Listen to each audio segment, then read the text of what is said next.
नमस्कार, एक बार फिर से मैं आप सभी के सामने उपस्थित हूँ बेहद महत्वपूर्ण टॉपिक के साथ। और यहाँ पर सीएससी ने एक रिपोर्ट पेश करते हुए दिल्ली को चेताया है कि भाई यहाँ पर ओजोन प्रदूषण का खतरा बढ़ रहा है। आखिर क्या होता है ओजोन प्रदूषण, क्यों ये कहा जा रहा है कि दिल्ली में ओजोन प्रदूषण का खतरा बढ़ रहा है, इसके पीछे के कारण क्या है, निदान क्या हो जाते हैं, इन सभी चीज़ों के बारे में हम चर्चा करेंगे। मेरा नाम है प्राची मिश्रा और संस्कृति आईएएस के इस प्लेटफॉर्म पर आप सभी का बहुत बहुत स्वागत है। वीडियो अंत तक जरूर देखिएगा क्योंकि बेहद महत्वपूर्ण हो जाता है, स्पेशली जो लोग दिल्ली में निवास कर रहे हैं उनके लिए तो बहुत ही ज्यादा जरूरी है।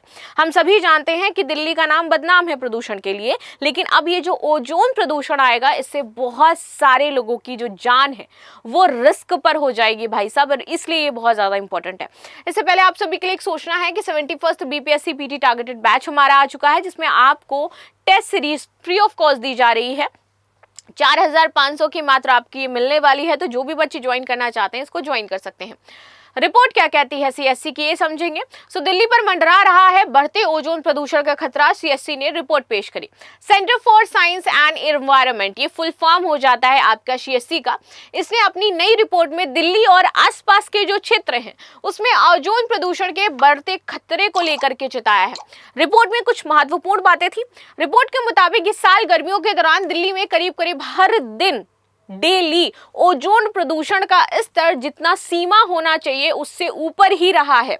दिल्ली के आसपास के क्षेत्रों में भी उन दिनों की जो दिन थे जहां पर आपका ये ओजोन प्रदूषण काफी समय तक रहा अपनी सीमा से ऊपर, उनकी संख्या भी बढ़ी है। यानी कि नॉर्मल अगर 10 दिन तक ये रहता था तो अभी बढ़ करके आपका 20 से 25 दिन हो गया है, तो उन डेज की संख्या यहाँ पर आपकी बढ़ी है जब हवा में ओजोन प्रदूषण हावी रहा है आपका।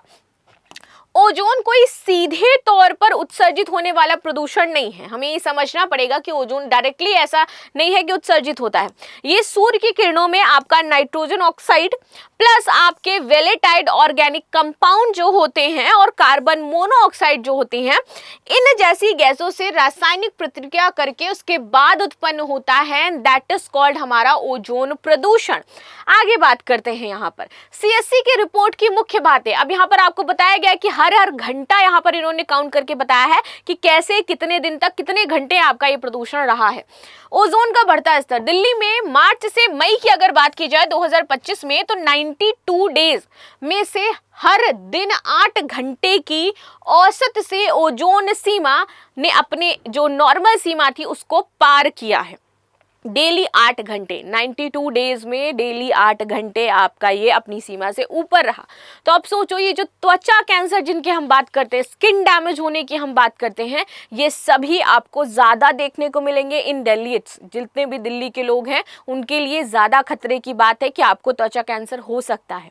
अगर आपके वो टिश्यूज अभी नॉर्मल लेवल पे होंगे या जिनको कैंसर होगा तो वो आपका बढ़ सकता है, ये खतरा है इससे।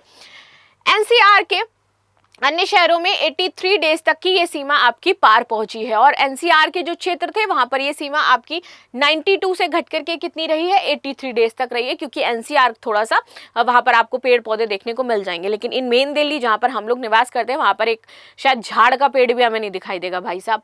आगे बात करते हैं 25 मई से 11 जून के बीच 18 में से 12 दिन ओजोन प्रदूषण रहा है। मतलब एक एक दिन काउंट किया है सीएससी ने, और हमें बताया है कि आपको अब चेतने की आवश्यकता है और सरकार इसको लेकर के कोई प्रयास करे। लेकिन खुद अगर आप जीना चाहते हो ना तो दिल्ली छोड़ करके चले जाओ, बिकॉज दिल्ली में रहोगे तो आपकी जो एज है वो 10 साल तक घट जाती है।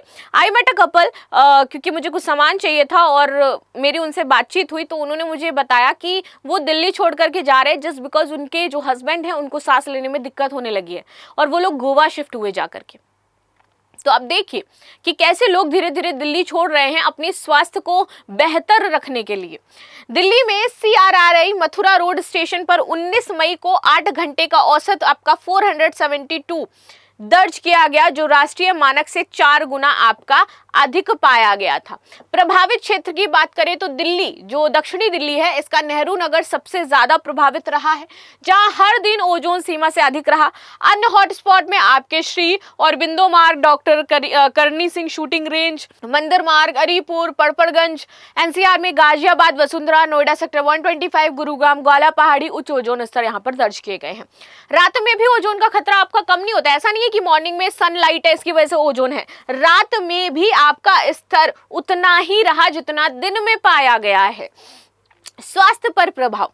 अब देखिए, ओजोन एक अत्यधिक प्रतिक्रियाशील आपकी गैस मानी जाती है और आप सभी जानते हो ओजोन बहुत ज्यादा खतरनाक है, जो कि asthma, chronic obstructive and pulmonary disease और अन्य श्वास रोगों को यहाँ पर बढ़ावा देती है। ये फेफड़ों को नुकसान पहुंचाएगी आपके, ये आपके श्वसन तंत्र को संक्रमित कर सकती है और अस्पताल में भर्ती होने की दर को ये बढ़ा सकती है। कि मान लीजिए आपको अभी नॉर्मल दिक्कत है इसकी, ठीक है, ज्यादा नहीं है, लेकिन आप कंटिन्यू इसी इन्वायरमेंट में रहोगे तो आपकी ये दिक्कत 10 से 20 गुना तक बढ़ जाएगी और आप हॉस्पिटलाइज हो सकते हैं। ये बता रही है आपकी सीएससी रिपोर्ट। यहाँ पर मैं कुछ भी अपनी साइड से नहीं कह रही हूँ, ये सीएससी रिपोर्ट आपको बता रही है कि कैसे अपने आप को आपको सुरक्षित रखना है, वरना आपकी क्या स्थिति हो सकती है। बच्चे, बुजुर्ग और पहले से जो श्वसन रोगी पीड़ित लोग हैं, इनके लिए विशेष रूप से यहाँ पर खतरा है। तो जिनके भी हाथ में है कि वो दिल्ली छोड़ करके आसपास की जगहों पर बस सकते हैं, जाकर के जहां पर थोड़ा सा कम आपको पोल्यूशन देखने को मिलेगा, आज के आज दिल्ली छोड़ करके चले जाइए और अपनी लाइफ, अपने बच्चों और अपने जो खुद की जो जीवन है उसको आप सिक्योर कर पाएंगे। नहीं तो आप अपने यहाँ पर डे बाय डे अपने जीवन को कम कर रहे हो। ओजोन निर्माण के कारक। ओजोन प्रत्यक्ष रूप से उत्सर्जित नहीं होती है। नाइट्रोजन ऑक्साइड, जैसे मैंने बताया, वोलेटाइल ऑर्गेनिक कंपाउंड्स और कार्बन मोनोऑक्साइड के बीच सूर्य प्रकाश की उपस्थिति में रासायनिक प्रक्रिया से यह बनता है आपका। इसमें जो मुख्य स्रोत वाहक हो जाता है वो आपका क्या हो जाता है, औद्योगिक उत्सर्जन है आपके, नाइट्रोजन जो आपका ऑक्साइड हो जाता है वो होता है, और बिजली संयंत्र में जो आपका उत्सर्जित होते हैं गर्मी, तेज धूप ओजोन निर्माण को यहाँ पर बढ़ावा देती है। वर्तमान नीतियों की कमी। यहाँ पर हम ग्राफ लगा देते हैं, ग्रैप 1, ग्रैप 2, ग्रैप 4, ग्रैप 3, लेकिन उसका कोई फायदा देखने को नहीं मिलता है, क्योंकि ग्रैप आम जनता पे कोई इफेक्ट ही नहीं करता है। कितने दिन आप ग्रैप लगा करके रखोगे? आप 1 महीने बाद ग्रैप हटा देते हो, 2 महीने बाद आप ग्रैप हटा देते हो। ग्रैप लगा भी रहता है तब भी वही सारी एक्टिविटीज गलियों के अंदर हो रही होती हैं। आपका निगरानी तंत्र ही अच्छा नहीं है। जब निगरानी तंत्र बेहतर नहीं होगा, पारदर्शिता नहीं होगी, तो कैसे हम ये मानेंगे कि ग्रैप लगाने से कुछ फायदा होगा? इससे कोई भी फायदा नहीं होता है और इवन जो स्थिति रहती है वैसी ही बनी रहती है। सुझाव समाधान ये है कि निगरानी में आपको थोड़ा सा सुधार करना होगा। जो हॉटस्पॉट आपके क्षेत्र है वहां पर बेहतर ढांचागत व्यवस्थाएं बनानी होंगी।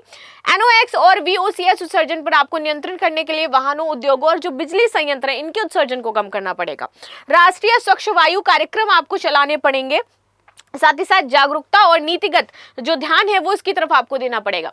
सीएससी की रिपोर्ट दिल्ली NCR में ओजोन प्रदूषण के बढ़ते खतरे को रेखांकित करती है, जो विशेष रूप से आपके गर्मियों में गंभीर हो जाता है। ज्यादातर 2-3 दिन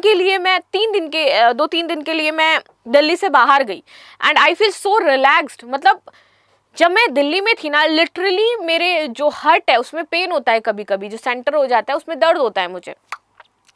लेकिन वो 3 दिन जो मैं दिल्ली से बाहर गई ना, मुझे एक भी दिन पेन फील नहीं हुआ। और जैसे ही मैं दिल्ली में आई अगेन मैंने ये फील किया कि मुझे हार्ट सेंटर में दर्द महसूस हो रहा है। मुझे नहीं पता ये दर्द मुझे क्यों होता है, मैं ये भी नहीं जानती। सो मैंने सोचा कि अभी डॉक्टर के पास जाऊंगी, पूछूंगी। लेकिन मुझे एक कारण जरूर पता चला कि यहाँ की जो वायु है, जो प्रदूषित वायु है, इसकी वजह से शायद मुझे दिक्कत हो रही है सांस लेने में। और 3 दिन जब मैं दिल्ली से बाहर थी, I was in Uttarakhand, and then जो रिलैक्स्ड हवा थी, जो सुकून मैंने वहाँ फील किया, और वापस दिल्ली आते ही वही सब। ये आपको ड्रास्टिक चेंज देखने को मिलेगा। कुछ थोड़ी सी ही दूर दिल्ली के आप चले जाओगे तो आपको सुकून महसूस होने लगेगा। अब देखिए, ये ना केवल शहरी क्षेत्रों को प्रभावित करता है, बल्कि हवा के माध्यम से जो ग्रामीण क्षेत्र हैं वहां तक भी नुकसान पहुंचा रहा है। इससे स्वास्थ्य पर्यावरणीय प्रभाव को देखते हुए तत्काल नीति हस्तक्षेप और उत्सर्जन नियंत्रण की हमें आवश्यकता है, तभी हम इससे बच सकते हैं। वरना ये आपको बहुत ज्यादा मात्रा में हानि पहुंचा सकता है और आपके जो प्रियजन है उनको आपसे छीन भी सकता है। ये थी न्यूज जो हमने डिस्कस करी। आपकी क्या राय हो जाती है? स्पेशली जो दिल्ली में निवास कर रहे हैं, मैं उनसे पूछना चाहती हूँ, आपकी क्या राय हो जाती है? क्या आप चाहते हो सरकार को प्रयास करने चाहिए, और आप किन चीजों में चाहते हो कि थोड़ी सी बदलाव होनी चाहिए? ये थी न्यूज जो हमने डिस्कस करी। मिलते हैं नेक्स्ट क्लास में, तब तक के लिए धन्यवाद। लाइक शेयर सब्सक्राइब करना बिल्कुल भी ना भूलें, and thank you so much.